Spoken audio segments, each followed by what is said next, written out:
Welcome to Journey into Misery, where I explain complicated comics, characters and concepts to the patient and perpetually perplexed hell in the heart.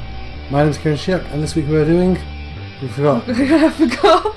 Daredevil. Week 1 of Daredevil. I asked everyone to let me know whether they wanted to do it in one big chunk or do alternate weeks with Daredevil or something else, and overwhelmingly people said do it in one big chunk. So that's what we're going to do going forward for these multi-episode character analyses. And we apologise if you don't like that. Yeah, I apologise if you voted for the other one, or if you didn't vote. But like they say, if you don't vote, you can't complain. Well, there is that. That is a theory. So, over the next 4 weeks, we've got Daredevil. This week, we're doing everything about Frank Miller. I don't know who that is. Frank Miller is the Sin City guy. Oh, right, yeah, I do know who he is, sorry. Yeah. I think we had this conversation before, like 8 times. We have. So, what I'm going to do is, I'm going to give you a bit of info about Daredevil. And basically, we're going to start with a story called The Man Without Fear. Okay. Which is actually the last Daredevil story that Frank Miller did, but it's Daredevil's origin story. Oh, right, okay, that makes sense. So we're going to do that first, and then pretty much cut straight to Frank Miller and Daredevil. There's obviously 25 years in between Daredevil's origin and Frank Miller, but we're not going to cover that really. We'll get to all the greatest hits of that as we go on, because we're doing Frank Miller this week. Next week, a late edition, we're doing the run by a lady named Anna Senti. Okay. Because I asked on Twitter, I said... Is that the one you were like arming and ahhing about? Yeah, because I've not read it, so I need to go into Marvel Unlimited and read it all. But I said on Twitter what the original plan was, and a few people said you should really check out the Anna Senti run. Then I looked it up, and there's some bonkers stuff in there, so it's well worth doing. I'm excited. Following that, we're going to do what I'm referring to as the Marvel Knights run, which I'll explain in week 3. That's going to be the Kevin Smith? Yes. Who did Clerks and Mallrats. He did a run on Daredevil. David Mack, Brian Bendis, and Ed Brubaker. Okay. And then the final week, I'm going to do a story called Shadowland. Right. And that leads into the current run by perennial favourite of the show, Mark Waid. Hey, come on, Mark. So that is the plan for this week. Going forward, we're pretty packed. This is... Oh, have you made the thing? Well, you made the thing. I made a little spreadsheet going forward with plans for, not the entire year, but where I want to put stuff in. So, going forward, we're doing Daredevil for 4 weeks. I've not seen half of this. We're going to follow that with Aquaman. Yeah. And then, we're going to start... What I want to do, and we're starting it now with Daredevil, is we're tying stuff into media releases a bit more. So, the Daredevil TV show's out in a month. It is. So, we're doing Daredevil. Following Daredevil and a big episode on Aquaman, because you really like Aquaman, or what you've seen of him. I don't know anything about Aquaman. But you like... I like the idea that he has some sort of shark control. Well, following that, there's a big movie coming out called Avengers Age of Ultron. I'm aware of that. So I want to do some Avengers-centric episodes. So Nick Fury, Hawkeye, Quicksilver, Scarlet Witch, and then Ultron himself. Nice. And then following that in the comics, we've got Marvel's big Secret Wars crossover. Oh god, alright, okay. So I want to do one episode about the previous Secret Wars series, and then another episode about what Jonathan Hickman has been doing on the Avengers for the past few years, which has led up to this Secret Wars story. Okay. So that's the plan going forward. Further than that, there's a gap where I've not got anything booked in, and following that, we're going to do Ant-Man around that coming out. Then immediately following Ant-Man, we're going to do 4 weeks worth of Fantastic Four. Alright, yeah. But that's towards the summer, that's June, July, and then everything else is clear. So I can fit stuff in. If anyone wants to support us on Patreon, they can do that and request something. There's always space to fit that in. And next year, of course, there's Batman vs Superman, where we can do a ton of stuff around. The Captain America film, we can do a ton of stuff around. Some exciting stuff coming up. We just don't have anything for May and June, really. Pretty much, yeah. So my exam period. Pretty much. Well, we can take a break if we need to. I don't really want to. I don't want to do the exams. So before we start, we've got a few thank yous to get out of the way. Well, not get out of the way, it sounds like we don't want to do it. I want to do these thank yous a whole heck of a lot. First of all, I want to thank 2 new Patreon backers who have joined us in supporting the show. First up is Justin A. Harwood, who doesn't seem to have a Twitter account, or not one that's linked to his Patreon account anyway, but thank you very much, Justin. And secondly is someone going by the name Fortress Lad. Yeah, the people that I have no idea about. Yeah. But thank you. And he is at Fortress Lad on Twitter. Thank you both so much. We really, really appreciate it. If you would like to help support the show, please check out patreon.com/kingimpulse. Another thanks before we start goes to Lee, who is at Nakamuranis on Twitter. He is someone I've known through my previous podcast. Well, I don't say previous podcast. Podcast that you still do. My semi-regular podcast, Have a Nice Day. And I met him while I was in America at King of Trios. He's a super cool dude, really nice. He contacted me a week or two ago to say that he likes what we're doing here. And he wants to support the show by sending us some comics he had lying around. He was trying to free up some space. So he sent me a list of comics. I said, oh, I'll have those. And he sent me a big package full of comics, which I really, really appreciate. Unfortunately, something happened along the way, and the package that arrived was missing 8 of the 9 comics. Here we got one. That Lee sent. The rest is somewhere between here and America. It appears that the package was damaged somehow. There's some scuff marks on it, and it's been sellotaped up on the bottom. But the thought of it is incredibly sweet, and we really appreciate that Lee sent us that, and we'll definitely be talking about some of the comics that he sent us very soon. Yeah, the one that we did get was the one you said was really important. Yeah. Because you said, who's it by? It's volume 3 of the Mark Waid, Michael Wieringo run on Fantastic Four. You said that Mark Waid does like an important thing. Yeah. With like everyone. Yeah, well, it's the other thing that he does a masterpiece every century. Yeah. Not century, decade. Century, he's an old man. And lastly, before we start, I've got a correction for last week's show. Oh, okay, right. It's a very small one, but it's something I wasn't aware of. ML Kennedy, who is at WB Xylo, that's Xylo with an X, on Twitter, sent me a quick message to say that the Warriors 3 aren't actually based on Asgardian myth, or Norse myth, and they're characters created for the Thor comics. Alright, okay, so they're just made up people. Yeah. Nice. So thanks for that, ML Kennedy, we really, really appreciate it. And the last thing I want to mention before we start is the image gallery. Do you always forget about? It's not super important every this time. week. I'm not going to lie, there's only about 15 images in it. Okay. It's not going to be as super important because a lot of the time it's just dudes. Like Ben Urich is just a dude and Turk is just a dude. Okay. But the image gallery is there. If you go to kingdomplus.com, there'll be a link. And as I show characters to Helena, you can click along and see the images that she's seeing.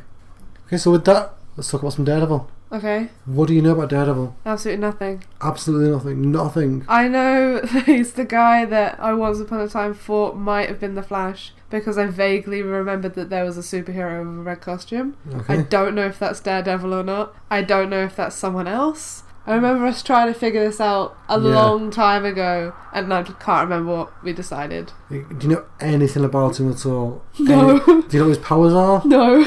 You don't know how he got them? No. You don't know who his enemies are? I don't know, like, his name. I don't know what he looks like. I don't know what his costume is. Okay.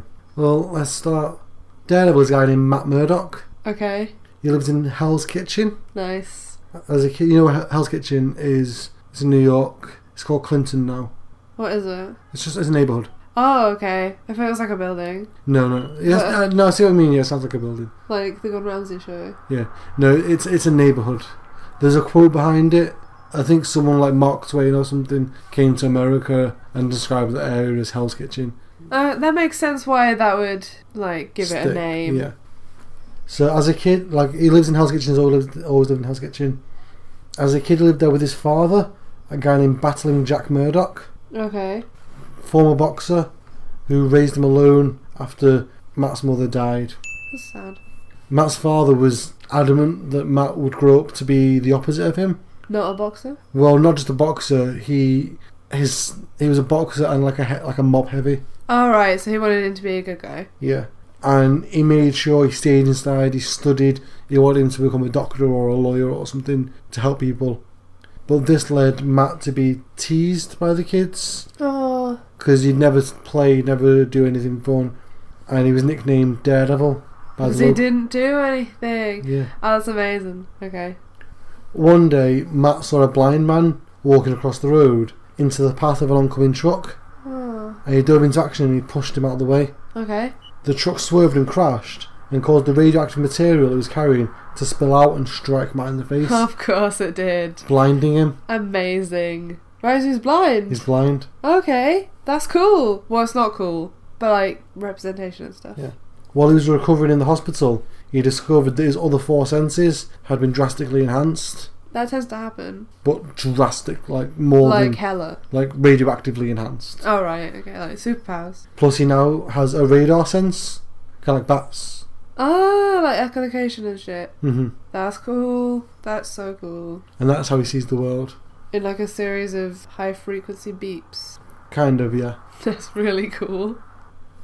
He was taken under the wing of a blind former ninja named Stick, Okay, right. who taught him how to control his powers and master his senses and how to do hand-to-hand combat while still being blind. Helpful, yeah.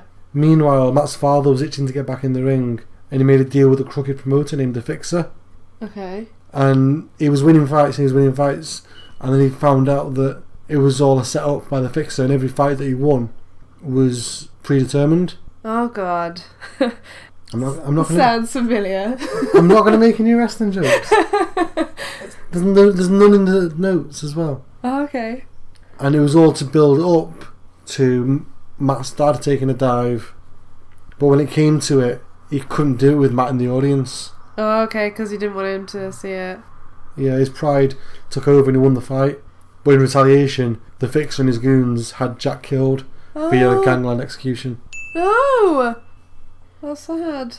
So Matt searches for The Fixer in retaliation, and when he finds him, he corners him, but he has a heart attack Oh. and dies. Jesus Christ. He finds the last member of The Fixer's gang in a brothel, and he Okay. attacks him, but all the women of the brothel try to help the goon, and while Matt's fighting them off, he accidentally knocks one of them out of a window, Oh. and she falls and dies. A lot of people have been killed so far. Yeah. It's been like 4 minutes. Horrified at his actions, he runs away and tries to find Stick, but Stick abandons him for being so careless. Oh, so he's got no one. Because Stick was training him for a specific purpose. Oh god. This isn't going well. Matt eventually lived up to his father's dreams and attended Columbia Law School, Oh, good egg. where he met and fell in love with a lady named Electra Natchios. Okay. She's a Greek lady, daughter of the Greek ambassador. Okay, so she's important, Yeah. sort of. Also while at Columbia, he met Franklin Foggy Nelson, Right. who was going to be his best friend and eventual partner-in-law. That's awesome. Go Foggy. When Electra's dad was mistakenly shot and killed, she became a recluse, leaving the school, leaving Matt, and leaving the country. Oh. So he fell in love with the lady and then she left. Yeah, they were wildly passionate in love. She was the first person that he told about his powers. Oh. They do loads of running over rooftops and high risk, sort of lowercase Daredevil stuff. That's cute. So does he have serious abandonment issues? Not as much. He has some issues which we'll get into later on, definitely. Because it just seems like everyone he ever Yeah. sort of Oh, connects it's to. going to get so worse. There's some people who No. there's some people who are in the know who are laughing so hard right now. Oh as they no! listen to this. I feel so bad for him. I don't want to feel bad for him. Why are all the superhero stories really sad?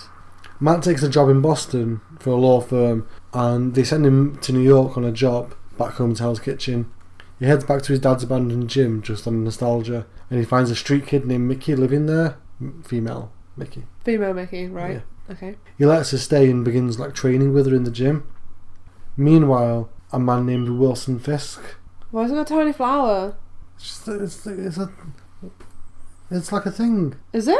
It's just like a tiny tiny flower on the collar. Oh right, the okay, pot. yeah. I was just like, why is he holding it? A man named Wilson Fisk has risen up the ranks of the mob to become the kingpin of crime, and he oversees the entire organised crime, all the families in New York. Many enterprises, criminal, legitimate, and a bit of both. Okay, right. He orders cuts to the budget of his film division, Okay. which leads the people filming a horror film to kidnap Mickey Oh because no! they can't afford the special effects, Yeah. so they're actually just going to kill her on screen Jesus Christ. because she's just like a street rat. No, stop killing people! So Matt dons a mask.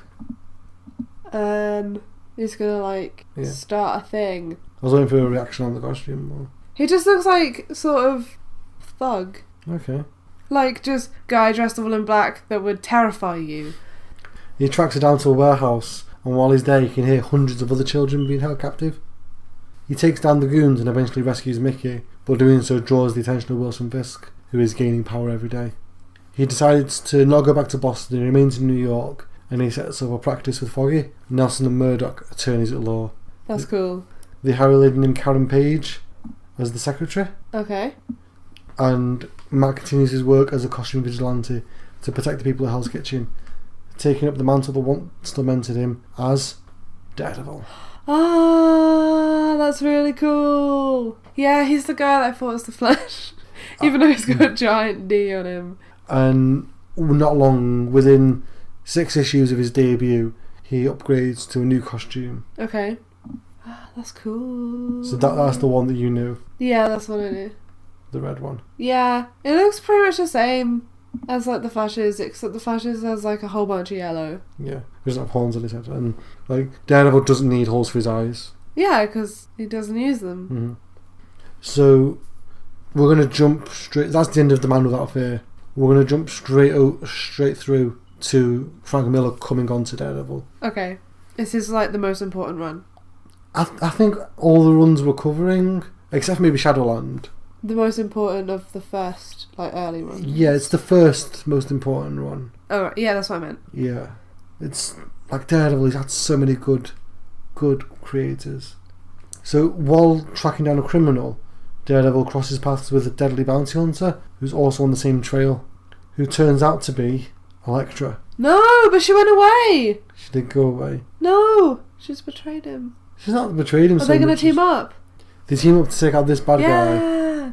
But during the fight, Elektra figures out that he's Matt, and he leaves her. He rather than stay and talk to her, he takes the criminal into justice. Oh. And then she decides to stalk him a little bit. Bit weird. Just find out where he's living, what he's doing now, that sort of thing. Right. Okay. Because she's full ninja now. She could have just talked to him. She went and she trained with some ninjas. Now she's a ninja. Matt receives word that his most dangerous enemy, Bullseye, Okay. is escaped from the hospital where he was due to undergo surgery for a brain tumour. Right. The tumour causes wild mood swings and it makes Bullseye see every man, woman and child as Daredevil. It's quite specific. Well, if you have an enemy, a singular enemy that you absolutely loathe, Everyone looks like them. and you have a brain tumour, Yeah, okay, I guess. I can see the sort of comic logic in it. yeah. It's kind of like that scene in Being John Malkovich. Yeah, yeah. Oh god. So seeing everyone as Daredevil, Bullseye goes on a killing spree. Oh no. And he just, destroys a whole bunch of people. Yeah. Daredevil confronts him and the two fight, ending up on subway tracks. Matt chooses to save Bullseye rather than let him die, and he takes him back to the hospital for surgery. He's a good egg. He's a good guy. Like his dad wanted him to be. Mm-hmm. The Kingpin, who has since retired and is living in Japan with his wife, is now working with the US government to testify on his former colleagues in organised crime. So naturally they're not happy about that and they want to kill him. Yeah. His wife travels back to New York seeking the aid of Nelson and Murdoch, but she gets kidnapped, forcing Kingpin back to his violent ways. The goons who kidnap Vanessa hire Bullseye to send a message to Kingpin, while Matt infiltrates Fisk's organisation as Shades. Shades. That's his cool gangster nickname. Undercover guy. Yeah. So he can find the Kingpin's files on the mob bosses on his own. Alright. Kingpin catches Shades snooping, and they have a fight as Matt changes into his Daredevil costume. Kingpin beats the shit out of Daredevil. I'm not surprised, really. Because he looks fat, but it's all muscle. Yeah, he's hench as fuck. Yeah. Basically. All that is rock. He's one of those scary guys. Yeah. I don't trust those kind of people. And he leaves Daredevil with a henchman who ties him up and throws him into New York's water drainage system to drown. Ew. Fisk heads to a building site to recover his wife, where Bullseye is waiting in the wings to assassinate him. The Kingpin activates a high-pitched sonic device that disables all the goons and Bullseye, but one of them was just far enough away to not be damaged by it, and unfortunately it was the guy with the bazooka. Of course. He fires it and misses, but it causes parts of the building work to fall where Vanessa was being held. Oh no. Is Vanessa okay? No, probably not. Kingpin, urged on by his right-hand man Lynch, decides the only course of action now is to take over the mobs again and make everyone else involved pay. That's an obvious way to solve it. Daredevil makes it out of the pipeline and confronts his regular punching bag for information, a low-level mob henchman named Turk. Okay, right. To find out what's going on, and Turk catches him up to speed about Vanessa dying and so on. Yeah. Kingpin sets his men to take down the mob's operations, as the mob tasks Bullseye with finding him. Yeah. Daredevil crashes Kingpin's base and steals the files on the mob bosses, but when he takes it to the police, all that's in the briefcase is newspaper. Oh. Because Daredevil can see that there's a bunch of paper in there. But he can't see what paper it is. Kingpin confronts the mob bosses, who urge Bullseye to kill him, but Bullseye realises that Kingpin is the safer bet. Yeah. And switches sides. He takes back control of the mob, forcing the others to sign confessions and hand themselves over to the police. He then reveals to Lynch that he knows it was Lynch that fired the bazooka because he wanted Fisk to have the motivation to become Kingpin of crime again. Oh, okay, so it was like a plan. Yeah, so he kills Lynch. Of course, naturally. Daredevil gets wind that Kingpin is having a big meeting and crashes the building, cutting off the power. He has a massive fight with Bullseye and nearly kills him until Fisk shows up and delivers the files, stating that by delivering them to the authorities, Daredevil is eliminating his competition. Yeah. Meanwhile, from the wreckage of the collapsed building site, Vanessa Fisk emerges and wanders off into the night. Oh, she's okay? Yeah. For now. So Elektra gets wind that there are people out to kill Matt, not just Daredevil. Like, Matt. they know who he is. No. They're gonna destroy No, him. they don't know who he is, but word's out on Matt. Oh, okay, right. That's not good. Yeah. There's no identity, coverage there. Mm-hmm. Matt is defending a guy named Melvin Potter, Okay. who used to be the Gladiator. Oh, okay, right. And you can't see it that well, but he's got circular swords on his wrists. That's cool. And they fire off. On grounds of insanity.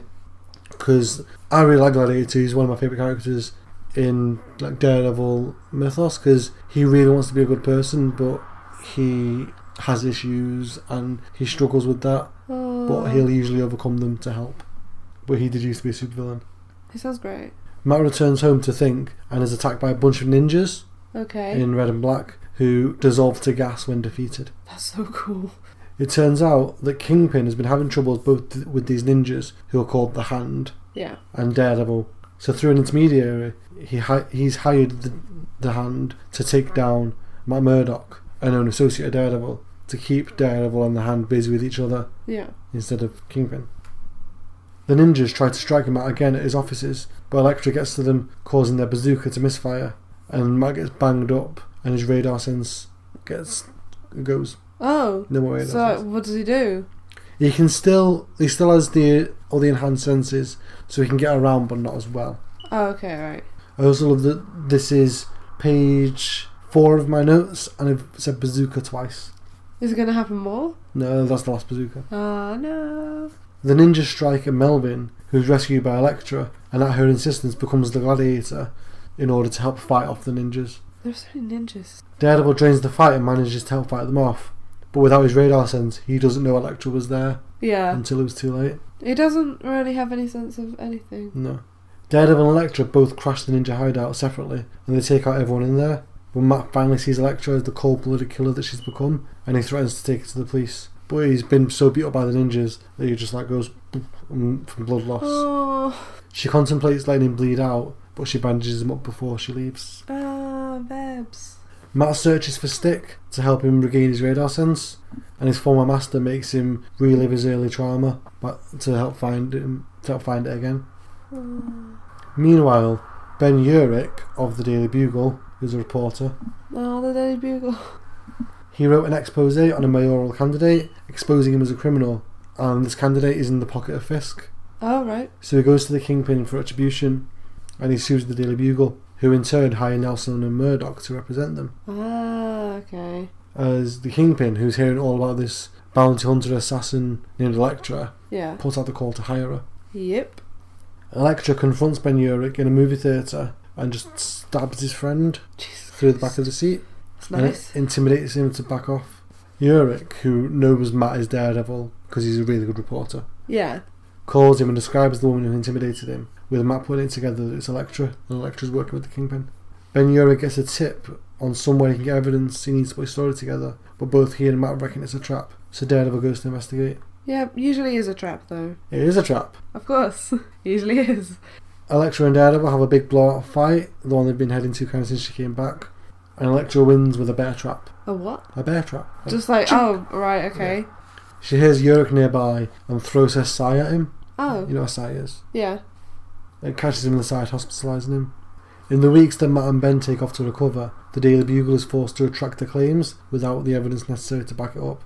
Upon their recovery, Ben puts together that a homeless woman he saw a few weeks earlier might actually be Vanessa Fisk. Oh. Because when they were staking out that building, it turned out to be a trap. Yeah. He was taking loads of pictures, and as he was developing them, he saw Vanessa Fisk in one of them. Oh, okay. He and Daredevil head into the sewers to track her down, and they get kidnapped by an army of homeless people and taken to their king, who throws them in an alligator pit. What? That took a turn. Because there's alligators in the sewers. Is there? Yeah. There's not. It's like a thing. Everyone knows that. That's not real though. It is. Surely not. The homeless people like have a king and a whole load of alligators. No, they have a king. It's comics. He has radar sensors. Yeah, I know that much. I get that the like whole powers and homeless people hierarchy isn't a thing, but I'm fairly sure that there aren't like alligators in the sewers. I like to think there are. Maybe in like Florida. Daredevil manages to get them out of the pit, and he defeats the Hobo King. Is that offensive? Is Hobo offensive? I don't know. I apologise. He becomes the new king and rescues Vanessa Fisk. Kingpin's candidate wins the mayoral race, but Daredevil confronts him and says, "I've got your wife. You can have her back, but you need to force your candidate to refuse the position." That's not good. Well, do you really want the Kingpin's man as the mayor of New York? No, but like it's blackmailing or whatever. It is, but it's the Kingpin of crime. I guess lesser of evils. Yeah. In retribution, Kingpin assigns Elektra to kill Foggy Nelson. Oh no, his friend! His bae. When Bullseye hears that the Kingpin has a new assassin, he breaks out of prison and heads back to New York. He finds out that there's a hit out on Foggy, so he keeps tabs on Foggy, so that when Elektra strikes Foggy, he can strike Elektra. Yes. He's quite sus. Elektra kidnaps Foggy and is about to kill him when Bullseye shows up. The two have a big fight. Massive, one of the best things in the run so far. Really, really well drawn and choreographed. Eventually, Bullseye catches Elektra in the throat with a playing card, and then playing card? that's what he does. Fucking hell. I should have clarified with Bullseye, really. Bullseye is almost superhumanly accurate. Is he like super strong? No. Does he just like flick cards at people? Cards mainly, but anything really. Is it like when people flick cards into like watermelons? Yeah. And then it's like, whoa! Like that, but with people's necks. Yeah. That's amazing. But like cards and also, there's a bit in the Daredevil movie, which I will watch with you at some point while we're doing this, where he's on a plane to New York and there's this old woman who's just talking and talking and talking and talking and talking. So he just like flicks a peanut like in her throat. Oh my god! That's amazing. Yeah, I should have clarified that that's Bullseye's deal. I'm sorry. But they have a big fight, he catches him in the throat with a card, and then okay. he stabs her through the stomach with her own sai. That's mean. I thought he always came out good in the end. Who did? Huh? What? You said, was it Bullseye that always comes out good in the end? No. Oh, right. Bullseye's terrible. Bullseye's one of the most reprehensible. Who's the guy that always comes out good in the end then? I don't know what you mean. You said that someone like wanted to be a good person. Gladiator. Oh right, okay. I was getting those two confused. Okay. Yeah, so Elektra manages to make it to Matt's apartment, but she dies on his doorstep. Oh no, why did they have to kill the woman? So naive. Stop killing women and children. So naive. This is a public service announcement. Bullseye follows Matt Murdock to the coroner's office, and he manages to put it together that Matt is Daredevil. Yeah. Matt realises that Bullseye's there, and he has to kind of leave without exposing his identity. Bullseye has the Kingpin to try and convince him that Murdock is Daredevil, but Fisk is like a blind man. Yeah, like a blind man can do all that magical shit. Bullseye heads to Matt's apartment to kill him, and Matt tricks him with the old dummy in a tape machine gag. Right. Because Bullseye never gets close enough to see that it's a dummy, so he assumes that, I must have been wrong about Matt, because Daredevil attacks. Right, well, if Daredevil's here, and Matt Murdock's over there. That's amazing. They fight out onto the rooftops, and Bullseye nearly slips and falls. Ooh, nearly. Daredevil grabs him to save him, but Bullseye doesn't want to suffer the indignity of being saved again by Daredevil. Oh, right. Okay, so he'd rather just die. Yeah, it's kind of unclear as to who lets go of whom, Okay. but Bullseye falls to the floor and shatters his spine. Oh, shit. Okay, does he die? No, he gets, like, paralysed from the neck down. Okay, does he still, like...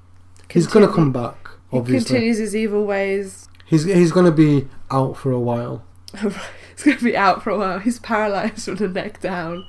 Following Electra's death, Matt's convinced that she's still alive, even though he saw her at the coroner's office, and he's dead set on proving himself right.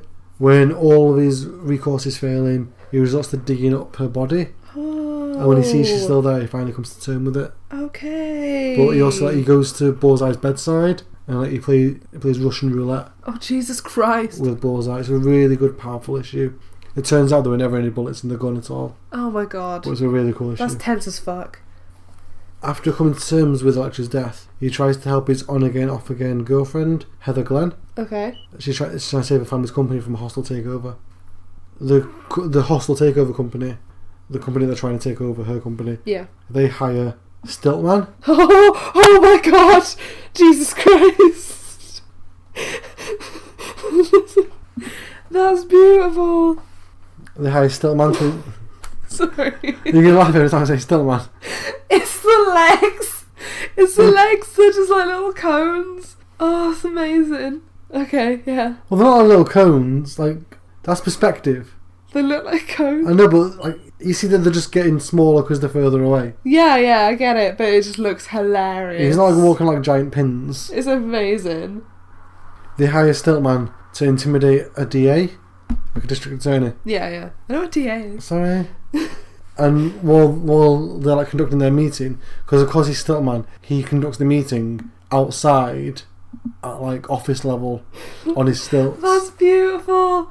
I love Stiltman. He loses a glove, which forces him to go to the costume shop, now run by Melvin Potter. Stiltman loses a glove. Yeah. And then he has to go to the costume shop. Yeah. He doesn't have a guy. He doesn't have a glove guy. He does, he has the Gladiator.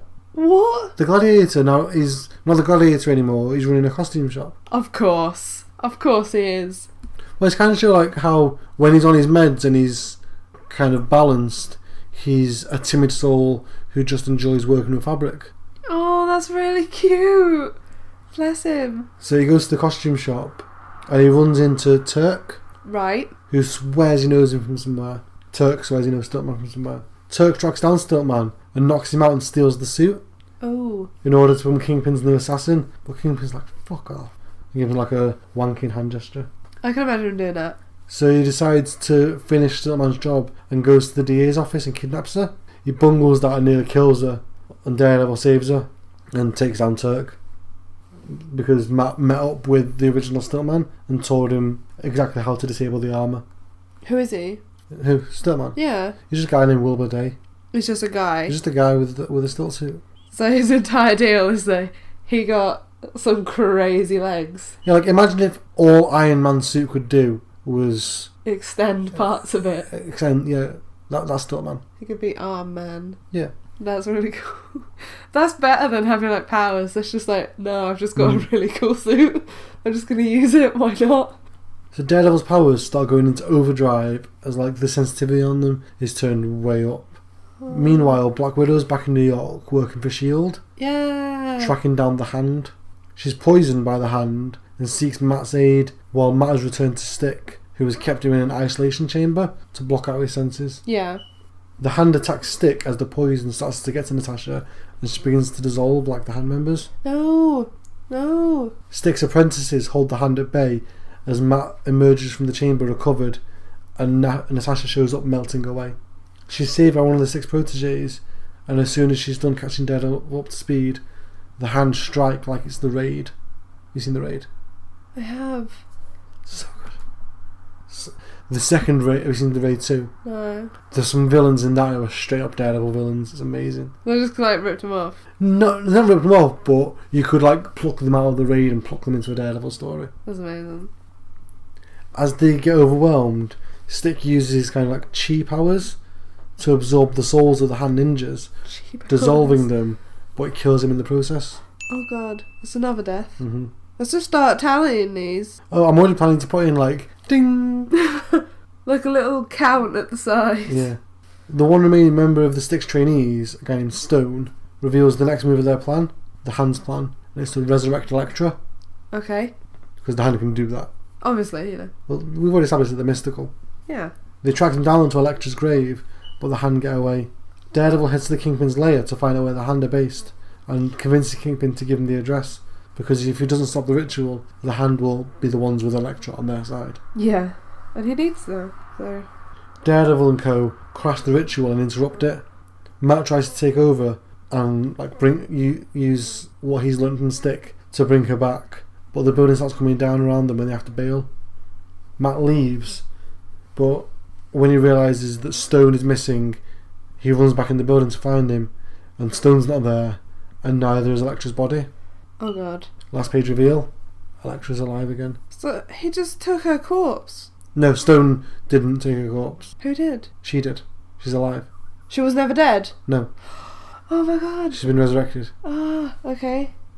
So now Frank Miller leaves for a bit, and he comes back for his seminal Daredevil story, one of the greatest Daredevil stories of all time. It's called Born Again. Okay. Is this Elektra being born again? Pardon? Is this Elektra being born again? No, Elektra's not in this story. Oh, okay, right. That's the last of Elektra for today. Oh, she's done. She's done for today. Okay, cool, fine.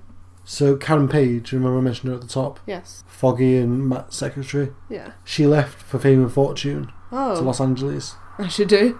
but didn't go so well. Oh. She ended up falling into drugs Oh god. and eventually started doing porn to pay for the drugs. Oh, that's really sad. In order to afford another hit, she sells the one thing of value she has left. Which is... Daredevil's secret identity. That's a pretty big deal. She writes it on a letter, puts it in an envelope, and that envelope eventually makes its way to Wilson Fisk. So it starts slowly. First, Matt's bank fails to receive his last 2 mortgage payments. Then he gets audited by the IRS, leaving his accounts frozen until it's over. Oh god. His girlfriend breaks up with him over an answering machine, Oh no. and he gets accused of bribing a witness in a court case. This is not going well. Daredevil heads to a cop's friend, like a kind of shady cop, to find out what's going on. And although he doesn't say anything directly, Matt waits around and hears him phone someone to tell them Daredevil came by like they predicted, and that he did what they told him. Someone's out to get Matt. Someone's gonna do it. He heads home and he finds out his power and phone has been cut off. All this in the space of a day. These are all like super like normal people problems. Yeah. And this is all the Kingpin using his power and influence to slowly chip away at Matt. He's destroying him. Things get worse over the next few weeks, as day by day he tries to fight the bribery claim, and by night he seeks answers by beating up the underworld, trying to find out who's after Matt Murdock. Yeah.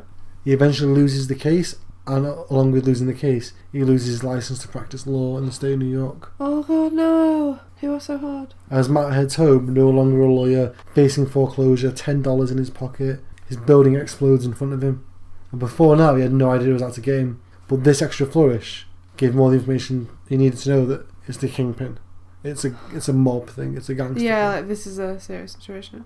He starts losing it, nowhere to live, no money. He phones his ex, but he hears Foggy's there, and he puts 2 and 2 together and gets 5. So he hangs up. He doesn't trust anyone. He's paranoid because anyone could be working for the Kingpin. Yeah, like even the police. he doesn't know who to trust anymore.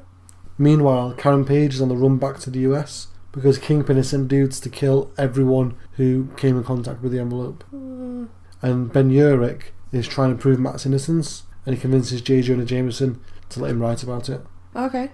Matt walks straight into the Kingpin's office, and they have a fight, and Kingpin just once again beats the tar out of him. He's stuffed into a cab and driven off into the East River. Meanwhile, the owner of the cab has been beaten to death with Matt's billy club. Jesus Christ. The taxi is eventually discovered, and as Kingpin reflects on his victory, one detail stands out. Which is? There is no corpse.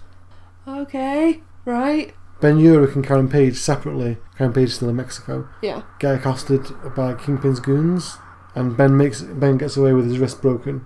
That's a small price to pay. Karen gets away, and with the help of a sleazy drug dealer, she makes her way back to the US. Fisk's getting increasingly worried that Daredevil hasn't resurfaced since going missing, and in his paranoia, he sends for something or someone named Nuke. Who's Luke? 11 days since going missing, Matt escaped from the cab, but winds up on the streets, homeless, destitute, sleeping under a newspaper. He stumbles across Turk, mugging a Santa Claus. Okay. You know that episode of Friends where Phoebe's just like a sidewalk Santa Claus? Yeah. Like one of those. And Matt tries to stick up for him, but Turk stabs him. He wanders back to his father's gym and passes out, where he's rescued by a nun. Oh. He wakes up in the nunnery and speaks to the woman who rescued him, a lady named Sister Maggie, who stays with him while he recovers from his injuries. That's nice. He recognises Maggie as the same nun who helped him through his injuries following the blinding. Oh. And wonders what her deal is. She's nice. She's a nun. He asks her point blank if she's his mother, Oh, is she? and she says no. But she is. But Matt can hear your heartbeat, Oh yeah, because he's got that echolocation. and he can tell if you're lying, Oh, that's amazing. which she is.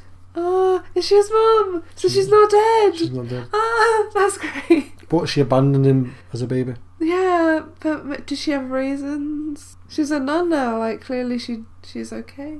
We're not going to get to her reasons for another 3 weeks, Okay, right. but they're very powerful. Oh, am I gonna cry? Maybe. Oh no. Karen, upon arriving in New York, isn't allowed to leave by the man who brought her there, so she calls Foggy and eventually Foggy rescues her. Ben Urich, meanwhile, has been scared off by having his wrist broken. He gets a call from the crooked cop who helped frame Matt, and he wants to tell his story, but Ben isn't interested. While Ben's on the phone, the cop is murdered in his hospital bed, Jesus Christ. and like Ben hears all, and that's probably my favourite sequence in the series, because it just gets closer on Ben's face as it gets more exaggerated and red, and like all the colour draws out of it. It's David that's Mazzuchelli cool. draws it, and he nails it. It's something that I've said on the show before, but I don't mention artists enough. And David Mazzuchelli, who draws Born Again, is A+, top shelf, amazing. And while I'm here, I'll say that John Romita Jr. draws The Man Without Fear and does a great job. And Frank Miller actually draws a lot of the previous run, Okay, with right. finishes by Lynn Varney. Cool. Because it's important, and I want people to call me out if I miss the artists, Yeah. because it is important. So Urich is initially intimidated by the Kingpin and his goons, but eventually the fear turns to anger, and he sets back on his path to bring Kingpin down and starts publishing his stories as Matt heads back to the gym to train. Kingpin's goons attack Ben and his wife in their own home, and they attack Ben's wife in their home Yeah. as Ben comes home, and he manages to save her from being hanged. Okay. As Matt shows up, who rescues them, but takes off before Ben has a chance to talk to him. So Kingpin's latest plan, his final touch, well not his final touch because his final touch is a nuke. Yeah. Before that, it involves Melvin Potter, Okay. the gladiator, Yep. who intimidates him to make him a Daredevil costume Oh. that he gives to a serial killer. A serial killer. And he sends the serial killer to kill Foggy and Karen while dressed as Daredevil. Okay, that's a bit dark. The gladiator's like, I don't want to do that, but Matt swings by and tells him to do it. Yeah, obviously. Matt ambushes the killer, beats him up and saves Karen in the progress, reuniting them for the first time.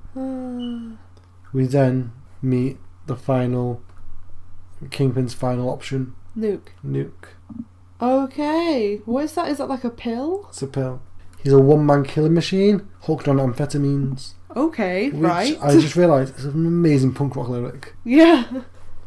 Who, after killing a bunch of people in Nicaragua, is told he's going home for his next mission. He works for the US government. We're going to get on to what his deal is in just a second. His deal seems messed up. Ben Urich manages to get an interview with the woman who tried to kill him and his wife, and it's the same woman who killed the cop. Yeah. Who, once now she's been arrested, is very eager to talk about the Kingpin. Once they're alone, one of Urich's bodyguards reveals himself to be one of Kingpin's men and manages to kill the prisoner as well as the other bodyguard before Urich disarms him and kills him himself. So Nuke lands in the middle of Hell's Kitchen and just starts firing like chain gun, rocket launcher, all sorts to draw Daredevil out. That's so cool. And where one of the blasts hits where Karen has been staying, it's enough for Matt to don the tights and confront Nuke as Daredevil. Daredevil and Nuke fight across the rooftops while Kingpin watches the explosions from his tower. Matt struggles to keep up with the augmented Nuke, who doesn't have the pressure points where a normal person would, and Yeah. he seems to be like more than human. Everything's like a bit off. Yeah. And he eventually manages to knock him into some power lines.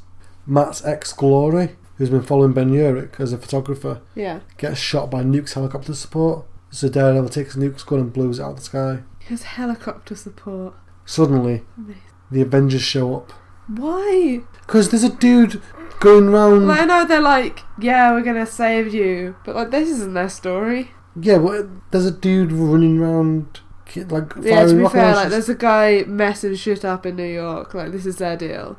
And there's a really, really cool moment where Captain America like shouts to Thor to put out the fires, and the caption says, "A man with a voice that could command a god." Yeah, that's really cool. And then the next caption is, "and does." Ah, that's amazing.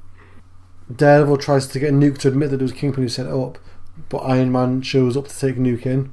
Following the fight, Kingpin's lieutenants are questioning the strategy because it's a bit of overkill. Yeah. And Matt visits Glory and Karen, who are both recovering, at the makeshift hospital in Sister Maggie's church. Oh.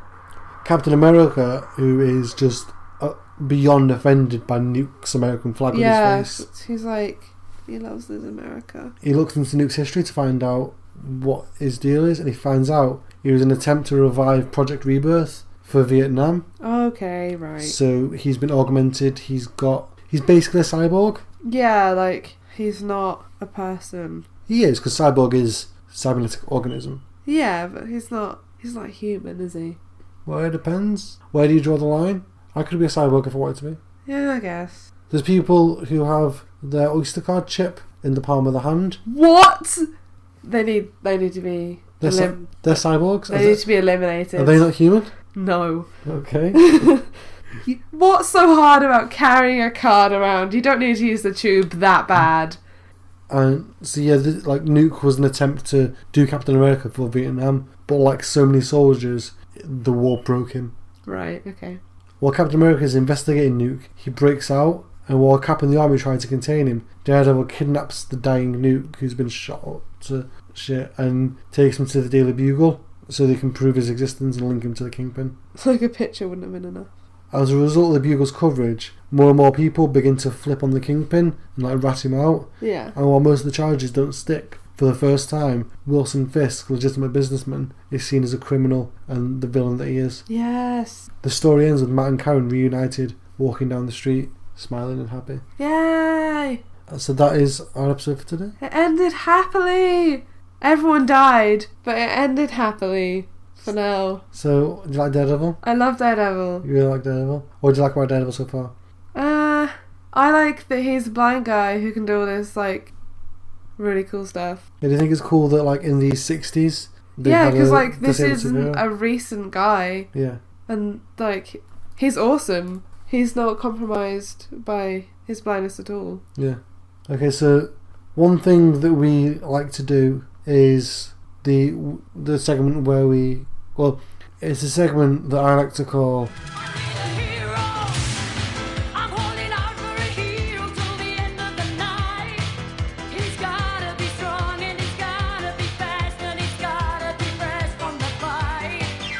Oh, God. But we're not doing that today. The segment where we add and put in where your favourite superheroes, because we've still got 3 more weeks of Daredevil. So what I wanted to do instead is, over the next 3 weeks before we get to the last episode, we're going to watch some clips. So what we're going to watch right now is the clip, the trailer for Netflix's Daredevil TV show. Alright, yeah. Which is out in just over a month and seems to be heavily based on the Man Without Fear origin miniseries. Okay, right. So we're going to watch that now. I'm just trying to make my city a better place. So what do you think of that? Looks awesome. Looks awesome. I can see how it's like super related to the comics, and he's got the same costume. Yeah, he's got that black costume. With He's got like the scary sort of ninja thug. Yeah, it's a bit like a Los Matadores mask. Yeah, yeah. So you're excited for that? You're gonna watch that? I'm super excited for that. What I'm really excited for is the clip we're gonna watch next week. Why? Next week, in this space, we're going to watch the first meeting of Ben Affleck as Daredevil and Jennifer Garner as Elektra in the 2003 Daredevil film. Was it good? So that's been this episode of Journey to Misery. So no, it's shocking and terrible. Fucking Ben Affleck. Thank you for joining us this week. Before we get out of here, let's get into all the business, as it were. Journey to Misery is on iTunes. You can head there, just search Journey to Misery, that's how you find it. I think you'll be able to figure that out on your own. Please leave us a rating, a review, subscribe, all that stuff helps more people find the show. We're on a real uptick at the moment. For the past 2 months, we've pretty much doubled the listens of the previous month, and I want to keep that going into March. I don't know how though, like it's a lot. Because in December we had about 500 listens for December. Yeah. In January we had like 1,000 listens. Yeah, it's just going up. I don't know how we're supposed to keep topping that. Yeah, so I want to keep it going. So please leave us a rating, leave us a review, subscribe, tell people about the show, mention it to people, word of mouth, all that stuff really, really helps. If you'd like to support the show in more tangible ways, we have a Patreon, patreon.com/kingimpulse, where you can support us at various levels and get various rewards. We're going to add some more stuff to the rewards soon. I'm just thinking of different things we can do. The first, like I say every week, the first $10 exclusive episode is going up within a week. I really need to do that. Yeah, well, I'm going to tell you all about Identity Crisis. I still don't know what that is. You do. We've covered it already slightly. I think it's one of those things I just can't remember. It's probably one of those things that you block out. Well, yeah, block out. Just like don't fucking talk to me about Identity Crisis. You can go to kingimpulse.com, which has all the previous episodes and links to the image gallery, and that's it. Yeah, there's no. My name's Kieran Shiak. I'm at King Impulse on Twitter. I'm Helena Hart. I'm at HE on Twitter. This has been a journey into misery. No. It's been the other way around, really. Well, I didn't like that everyone was murdered and that, like... I think Born Again is kind of a journey into misery. Yeah. Because everything just keeps going wrong. But, like, his life turned to shit. Mm. But I assume he gets it back on track. We'll see you next week. He doesn't get it back on track. He doesn't.